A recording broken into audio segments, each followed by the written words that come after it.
चलिए आपको देहरादून से सीधे लाइव तस्वीरें दिखाते हैं। सीएम पुष्कर सिंह धामी क्या कुछ कह रहे हैं आपको सुनाते हैं। Sports and educational freeship launch किया जा रहा है। चलिए आपको दिखाते हैं सीधे लाइव तस्वीरें। सामान्य बजट में हमने सभी लोगों से संवाद किया था।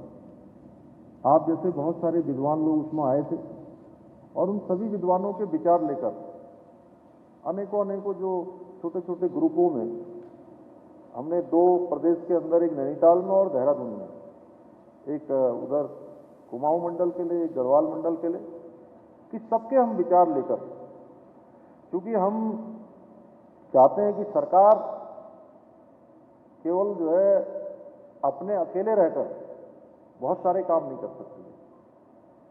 जैसे अभी आपने कहा कि 12 करोड़ रुपए की यहाँ पर आप दो योजनाएं यहाँ पर जो है अभी अनाउंस कर रहा है, आज उनका शुभारंभ होने वाला है।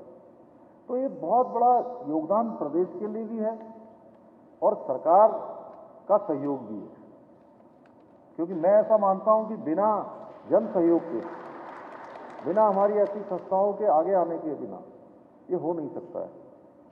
और अभी मैं पिछले दिनों आईआईपी के कार्यक्रम में गया था, तो आईआईपी के कार्यक्रम में मैं गया तो उनके स्थापना दिवस के दिन गया था। तो अब हम चाहते हैं कि हमारा राज्य, जैसे अभी आपने बताया कि प्लास्टिक से आप पेट्रोल बना रहे हैं, आप दिखाना चाहते थे, क्योंकि समय का, क्योंकि मैं भी ऐसा चाहता था कि आपके मैं इस संस्थान में आऊँ, मैं यूनिवर्सिटी में आऊँ, तो मैं कम से कम 3-4 घंटे 5 घंटे तक यहाँ रहूँ और आप सब लोगों से एक एक से मिलूँ, क्योंकि मेरा विद्यार्थी जीवन यूनिवर्सिटी में 10 सालों तक बीता है। 10 सालों तक मैं हॉस्टलर रहा हूँ, छात्रावास में रहा हूँ लखनऊ विश्वविद्यालय के। इसलिए मैं कभी भी कोई छात्रों का कार्यक्रम होता है, शिक्षकों का कार्यक्रम होता है, तो मैं अपने आप को रोक नहीं पाता हूँ। और अत्यधिक व्यस्तता होने के बाद भी आज मैं केवल आपसे भेंट करने के लिए आया हूँ कि आप सबसे मिलूं। तो मैं पिछले दिनों जब उस कार्यक्रम में गया था आईआईटी के, तो मैंने उनसे अनुरोध किया, क्योंकि आईआईटी बहुत सारे क्षेत्रों में काम कर रही है, जैसे हमारे यूनिवर्सिटी ऑफ पेट्रोलियम विभिन्न क्षेत्रों में काम कर रही है।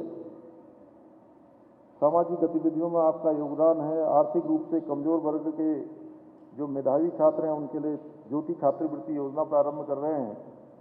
प्रतिभाशाली खिलाड़ियों के लिए विजय छात्रवृत्ति योजना, उत्तराखंड की लोक संस्कृति एवं परंपराओं के संवर्धन के लिए centre for culture and art की स्थापना, भारतीय पुरातन ज्ञान को नई पीढ़ी से जोड़ने के लिए सेंटर फॉर इंडियन नॉलेज की स्थापना, जो कि आज़ादी का अमृत महोत्सव इस समय मनाया जा रहा है। हम आज़ादी के 75वें साल में हम चल रहे हैं। तो ऐसे अनेकों विशिष्ट कार्य, जिसके लिए मैं पूरे यूपीएस के प्रबंधन की, कुलपति जी की, उनकी पूरी टीम की, सबकी मैं बहुत सराहना करता हूं। बहुत आप सबको शुभकामनाएं देता हूं, आप सबका अभिनंदन करता हूं कि आप सब लोग शानदार कार्य कर रहे हैं। शिक्षा और खेल जगत के प्रतिभाशाली युवाओं के लिए छात्रवृत्तियां एवं सेंटर अत्यंत ही लाभप्रद होंगे। यहाँ देखिए, आज हम आज़ादी का अमृत महोत्सव मना रहे हैं। ऐसी सोच देश के अंदर आज से पहले कभी नहीं आई। 2014 में जब देश के अंदर आम चुनाव हुए, तो प्रधानमंत्री के रूप में जब से हमारे देश के प्रधानमंत्री नरेंद्र मोदी जी ने काम करना शुरू किया, तो देश के अंदर हर क्षेत्र में एक नया कल्चर आ गया।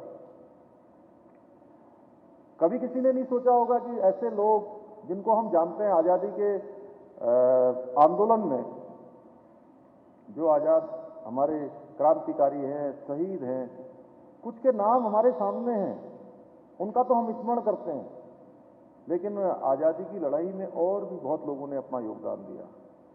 उनको भी आगे लाने का काम, जो आज़ादी का अमृत महोत्सव मनाया जा रहा है, ये प्रधानमंत्री जी की सोच थी कि उनको भी लाकर उनके भी स्मरण का काम हो रहा है, जिनका योगदान इसमें रहा है।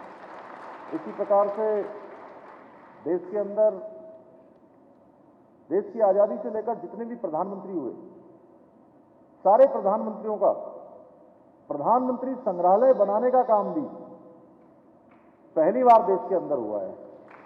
आप सब लोगों से मैं तो मैं अनुरोध करूंगा कुलपति जी से कि जब हमारे यहाँ के छात्रों का, छात्राओं का जो भी दल आपका कभी स्टडीज के लिए जाए, कभी टूर के लिए जाए, तो उसको जो है जरूर आप प्रधानमंत्री संग्रहालय, जो प्रधानमंत्री म्यूजियम जो बनाया गया है, जहाँ पर क्या वो 3 मूर्ति होती थी यहाँ, तो उसको जरूर दिखाना चाहिए। हर प्रधानमंत्री का देश की आज़ादी के बाद से लेकर अब तक सभी प्रधानमंत्रियों के द्वारा किए हुए सभी विशिष्ट कार्यों को उसमें दिखाया गया है। और उसके बारे में कि पिछले कालखंड में कौन से निर्णय भारत चले हुए हैं, कौन से देश की नीति, विदेश की नीति, कौन से विशिष्ट कार्य